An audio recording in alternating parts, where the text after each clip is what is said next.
Hello friends, welcome to imaginary stories of cam. ఈరోజు మన imaginary story Guppedantha మనసు part 30. Rishi వసుతో. నీకు కోపం వచ్చింది అని నాకు తెలుసు. కానీ చూడు, నా ప్లేస్లో నుంచొని ఆలోచించు. నేనిప్పుడు ముఖేష్కి ఓకే అని చెప్తే అందరూ ఎండి కొడుకు కాబట్టి ఓకే చేశాడు అనుకోరా అంటాడు. అనగానే వసు సీరియస్గా వెనక్కి తిరిగి, అనుకునే వాళ్ళు ఎప్పుడైనా అనుకుంటారు, ఏమి నెక్స్ట్ ఇయర్ అనుకోరా అంటూ సీరియస్గా వెళ్తూ ఉంటది. రిషి వసు బ్యాక్కి నడుచుకుంటూ వెళ్తూ ఉండగా ఒక పేరెంట్ వెయిట్ చేస్తూ ఉంటది. ఆమె రిషిని చూసి లెగ్చిద్ది. వసు ఆమెని చూసి, ఏంటి మీరు ఇక్కడున్నారు అనగానే ఆమె వసుతో, నేను ఫైనల్ ఇయర్ రేవంత్ వాళ్ళ అమ్మని. రిషి సార్తో మాట్లాడాలని వచ్చాను అనగానే రిషి, చెప్పండి అంటాడు. వసు రిషి ఇద్దరు వింటూ ఉంటారు. ఆమె రిషితో, నిన్న ఎవరో మేడం గారు వచ్చి నా ప్రాజెక్ట్ సెలెక్ట్ చేశారు. నేను కాలేజీ అయినాక మ్యామ్తో వెళ్ళాలి వర్క్ చేయటానికి అంటున్నాడు అంటది. అనగానే రిషి, అవును, దాని గురించి అనన్యానే మీకు మెయిల్ పంపిస్తారు అంటది. అనగానే ఆమె రిషితో, నా కొడుకుని నీకెందుకురా ఇలాంటివి, ఏదో ఒక జాబ్ చేసుకోకుండా అన్నాను. అయినా కానీ వినట్లేదు. ఈ ప్రాజెక్ట్ చేయటానికి ఖర్చు అయ్యిద్ది అంటున్నాడు. అది క్లిక్ అయితేనే వాడికి డబ్బులు వస్తాయి అంట. మాదేమో మధ్యతరగతి కుటుంబం. మా వారు సెక్యూరిటీ గార్డ్గా పనిచేస్తున్నారు. నేను ఒక స్టోర్లో హౌస్ కీపింగ్ స్టాఫ్గా వర్క్ చేస్తున్నాను. రోజు పనికి వెళ్ళంటే మాకు రోజు గడవదు. అలాంటిది వీడు వచ్చి అవి ఏదో చెప్తుంటే అది క్లిక్ కాకపోతే మా వాడి భవిష్యత్తు కూడా మాలాగా అయిద్దేమోనని భయంగా ఉంది బాబు అనగానే రిషి ఆమెని చూస్తూ, ఏమీ భయం అవసరం లేదు. మీ బాబుది ప్రాజెక్ట్ క్లిక్ అయినా అవ్వకపోయినా ఆర్జీఎస్ గౌతమ్ వాళ్ళ కంపెనీలో జాబ్ ఇప్పించే బాధ్యత నాది. మీరు దిగులు పడనవసరం లేదు. అండ్ ఈ ప్రాజెక్ట్కి ఏ ఖర్చు అయినా అనన్య గారే చూసుకుంటారు. దాని గురించి దిగులు పడకండి. ఆమె ఫేస్లో టెన్షన్ పోయి నవ్వొస్తది. మిమ్మల్ని కలిసినాక కొంచెం మనసు కుదుటపడింది బాబు అనగానే రిషి, ఇలాంటి ప్రాజెక్టులో సెలెక్ట్ కావాలని చాలా మంది ఎన్నో ప్రయత్నాలు చేస్తున్నారు అనగానే ఆమె, అవును బాబు, మావాడు 4 సంవత్సరాల నుంచి ప్రయత్నిస్తూనే ఉన్నాడు. ఇప్పుడు వచ్చింది అనగానే వసు షాక్లో రిషి వైపు చూస్తుంది. రిషి అవును అని తల ఊపుతాడు. వెంటనే వసు ఆమె దగ్గరికి వెళ్ళి, మీకు కంగారు ఏమీ లేదు. ధైర్యంగా ఇంటికి వెళ్ళి నవ్వుతూ మీ కొడుకుని పంపించండి అనన్య దగ్గరికి.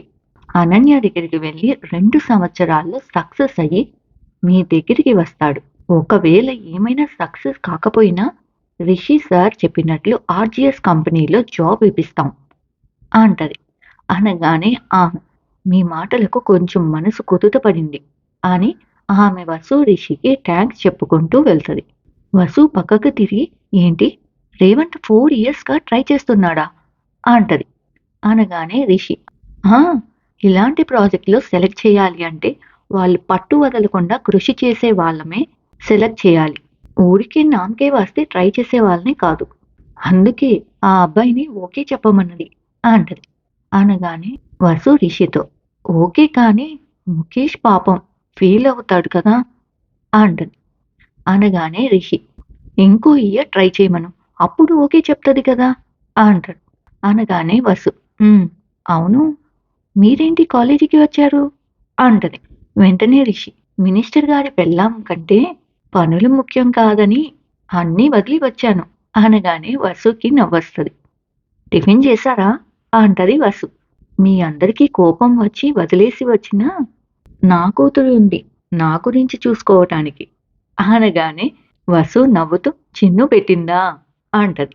అనగానే రిషి, "ఉమ్, ఇప్పుడు వసుధర మేడం గారి కోపం తగ్గిందనుకుంటా అనగానే వసు, "ఉమ్, కానీ ముఖేష్ అంటది. అనగానే రిషి, ముఖేష్కి ఏమీ తక్కువ చేయను వసు, వాడి ఐడియా నాకు నచ్చింది. దాని గురించి ఇంకా డీటెయిల్గా ఆలోచించని నెక్స్ట్ ఇయర్ ముఖేష్ది రికమెండేషన్ ఇచ్చి మరీ సెలెక్ట్ చేపిస్తా అనగానే వసు ఫేస్లో నవ్వొస్తది. మీ రికమెండేషన్ మాకేం అవసరం లేదు అంటది. అనగానే రిషి, సరే కానీ సడన్గా స్టాఫ్ మీటింగ్ ఏంటి, అంత స్ట్రిక్ట్ రూల్స్ అంటాడు. అనగానే వసు, అవి నేను చెప్పినవి కాదు. మీ జూనియర్ రిషీంద్ర అండ్ అత్తయ్య కలిసి చెప్పినవి అంటది.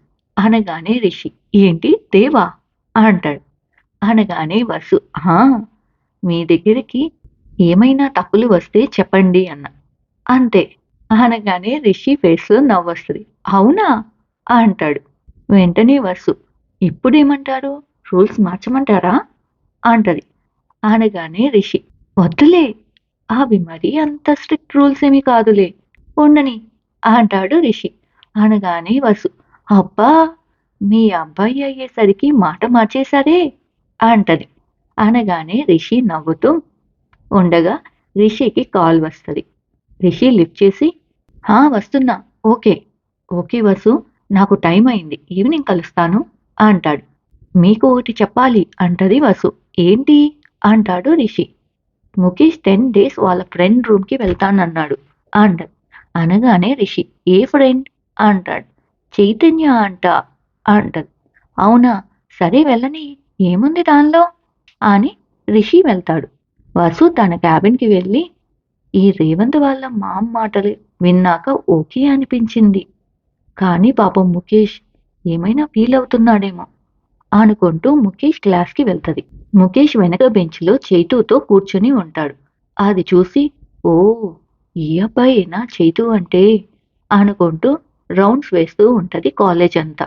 రక్ష బ్యాక్‌కి చూస్తూ ఈరోజు ఎలాగైనా మాట్లాడాలి ముఖేష్‌తో అనుకుంటది. ముఖేష్ వసుని చూస్తూ ఇప్పుడు అమ్మ బిజీగా ఉంది. డాడ్ కూడా లేరు ఇంట్లో. నేను ఇంటికి వెళ్ళి తాతయ్య ఇచ్చిన డ్రోన్‌ని ఎవరికీ తెలియకుండా చైతూ వాళ్ళ రూమ్‌లో తీసుకురావటానికి ఇదే కరెక్ట్ టైం అనుకుంటూ ముఖేష్ చైతూతో రేయ్! కాలేజీ అయిపోతుంది. మనమే ఫస్ట్ కాలేజీ నుంచి బయటకు వెళ్ళాలి. వెళ్ళి నా డ్రోన్ తెచ్చుకుందాం అంటాడు. అనగానే చైతూ అలాగే రా! ఇదిగో కీస్. బయటికి వెళ్ళి బైక్‌తో రెడీగా ఉండు అంటాడు. అనగానే ముఖేష్ ఓకే. నువ్వొచ్చెయ్ అంటాడు. ష్యూర్ అంటాడు చైతూ. రక్ష మెసేజ్ చేస్తది ముఖేష్‌కి. కాలేజీ అయిన తర్వాత క్యాంటీన్ బ్యాగ్ వెయిట్ చెయ్యి అని. ముఖేష్ అది చూసుకోకుండా లెగిచి సార్ వాష్‌రూమ్ అంటాడు. అనగానే ఓకే. యూ కెన్ గో అనగానే రక్ష అది చూసి నా కోసమే అనుకుంటా అనుకుంటది. ఇంతలో క్లాస్ టైం అవ్వగానే సార్ వెళ్తారు. వెంటనే రక్ష ముఖేష్ కోసం క్యాంటీన్ బ్యాగ్‌కి వెళ్తది. కానీ ముఖేష్ రాడు. ఇదేంటి ఇంకా రాట్లా అనుకుంటది. ముఖేష్ బైక్ ఆన్ చేసి చైతూకి కాల్ చేద్దాం అనుకొని చూడగానే రక్ష మెసేజ్ ఉంటది. అయ్యో! వెయిట్ చేస్తుందేమో వెళ్దామా అనుకొని చూడగానే చైతూ వస్తూ ఉంటాడు. అది చూసి డోంట్ వెయిట్ ఫర్ మీ అని రక్షకి మెసేజ్ చేస్తాడు. రక్ష అది చూసుకొని అస్సలు నాతో మాట్లాడాలని లేదు. నన్ను అవాయిడ్ చేస్తున్నాడు అనుకుంటూ అక్కడి నుంచి సీరియస్‌గా వెళ్తది. ముఖేష్ ఇంటికి వెళ్ళగానే చైతూ అరే! నేను బయట ఉంటా నువ్వు రా అంటాడు. సరే అని ముఖేష్ లోపలికి వెళ్ళి డ్రోన్‌ని ఒక కవర్‌లో పెట్టుకుంటాడు. అండ్ కొన్ని డ్రెసెస్ సర్దుకుంటూ ఉంటాడు. ఇంతలో రక్ష తలుపు తీస్తది. ముఖేష్ రక్ష వైపు చూసి నువ్వా? ఏంటిక్కడ? అంటాడు. వెంటనే రక్ష చైతూ వాళ్ళ రూమ్‌కి ఎందుకు వెళ్తున్నావు? అంటది. చిన్న పని ఉంది రక్ష అంటాడు ముఖేష్. కనీసం నన్ను పట్టించుకోనంత ఇంపార్టెంట్ పనులా? అంటది. అలా కాదే అంటూ ఉండగా ఫోన్ రింగ్ అయ్యిద్ది. ముఖేష్ ఫోన్ లిఫ్ట్ చేసి వస్తున్నారా? అంటాడు. అనగానే చైతూ వసుధర మేడం వస్తున్నారు అనగానే ముఖేష్ ఓకే అని కాల్ కట్ చేసి చూడు నేను అర్జెంటుగా వెళ్ళాలి. మళ్ళీ కాల్ చేస్తాను. నువ్వంటే ఏమీ కోపం లేదు అంటూ అటూ ఇటూ చూస్తూ ఉండగా రక్ష అలిగినట్లు ఫేస్ పెట్టింది. టక్కున సారీ అని రక్షకి బుగ్గ పైన కిస్ చేసి బాయ్ అని బ్యాగ్ తీసుకొని హడావిడిగా కిందకి వెళ్తాడు. అక్కడ వసు లోపలికి వస్తూ ఏంటి ముఖేష్? అప్పుడే వెళ్తున్నావా? అంటది. రక్ష సీరియస్‌గా చూస్తూ ఉంటది. మా చైతూ వెయిట్ చేస్తున్నాడు అంటది. ఉంటేలే తినేసి వెళ్దురు గాని అంటది. అనగానే ముఖేష్ పర్లేదులేమ్మా రేపు వస్తాగా అంట. అనగానే వసు సరే జాగ్రత్త అంటది. సరే బాయ్ అని ముఖేష్ వెళ్ళి చైతూ బైక్ ఎక్కుతాడు. రక్షకి ముఖేష్ అలా వెళ్తుంటే కళ్ళ వెంట నీళ్లు తిరుగుతాయి. ముఖేష్ హమ్మయ్యా! తప్పించుకున్నాను అనుకుంటూ వెనక్కి తిరిగి చూడగానే రక్ష కళ్ళల్లో నీళ్లు కనిపిస్తాయి. ఇంతలో చైతు బైక్ పోనిస్తాడు. ముఖేష్ రక్ష కళ్ళల్లో నీళ్లు చూస్తూ రక్షకి అన్నీ చెప్పకపోవటం వల్ల మా ఇద్దరి మధ్య దూరం వస్తుందా? ఎలాగైనా మాట్లాడి రక్షతో అనుకుంటూ రక్షకి కాల్ చేస్తాడు. కానీ రక్ష లిఫ్ట్ చేయదు. కోపం వచ్చినట్లుంది అనుకుంటూ ఏం చెయ్యాలిప్పుడు అని బ్యాగ్ వైపు చూస్తూ ఇప్పుడు వెనక్కి వెళ్ళే ప్రసక్తే లేదు అనుకుంటాడు అనుకుంటాడు. చైతు రూమ్ రాగానే ఇదిగోరా నువ్వు అడిగిన రూమ్ అని కీస్ ఇస్తాడు Chaitu. Mukesh room door open చేస్తాడు. మొత్తం ఖాళీగా ఉంటది. ఒక టేబుల్ అండ్ బెడ్ ఉంటది. అది చూస్తూ రేయ్ ఓనర్తో మాట్లాడావా అంటాడు. అనగానే చైతు రేయ్ ఆయన యుఎస్లో ఉంటాడు. సో అలా ఏదో మేనేజ్ చేశాం. ఆయన అడిగితే అప్పుడు ఇద్దాంలే అంటాడు. అనగానే థ్యాంక్స్ రా అంటాడు.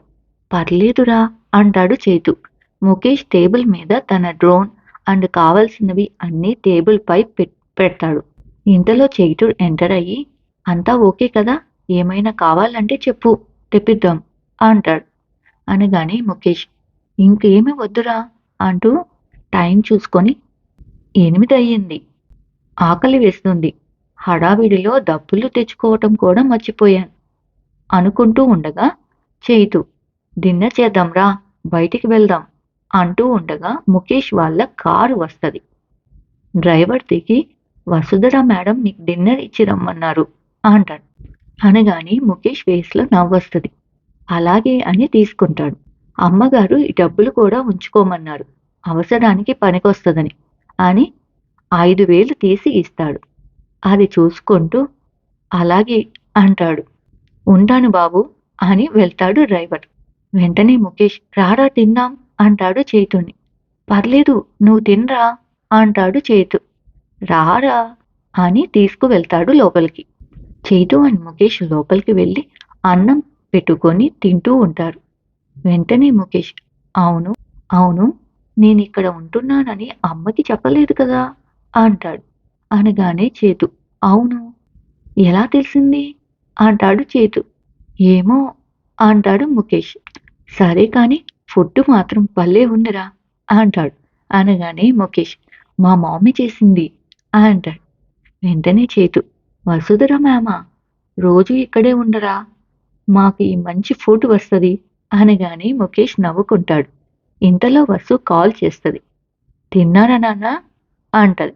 అనగానే ముఖేష్ హా హా మా ఫ్రెండ్ రే రోజు ఇక్కడే ఉండు నేను మంచి ఫుడ్ తినొచ్చు అంటున్నాడు అనగానే వసు నవ్వుకుంటది. పడుకోవటానికి అంతా కన్వీనియంట్గా ఉందా అంటది వసు. హామా అంటాడు ముఖేష్. సరే ఏమైనా కావాలంటే అడుగు అంటది. సరేమా అవును నేను ఇక్కడ ఉంటున్నానని ఎలా తెలిసింది అంటది. అనగానే వసు తెలియకుండానే నిన్ను పంపిస్తానా అంటది వసు. ఎలామా అంట. ఎలాగోగలా ముందు లేట్ అయ్యింది పడుకో అన్ "ఉమ్" అని ముఖేష్ కాల్ కట్ చేసి ఎలా తెలిసిందబ్బా ఏమో అనుకుంటాడు. అనుకుంటూ రక్షకి కాల్ చేద్దాం అని కాల్ చేస్తాడు. కానీ రక్ష లిఫ్ట్ చేయదు.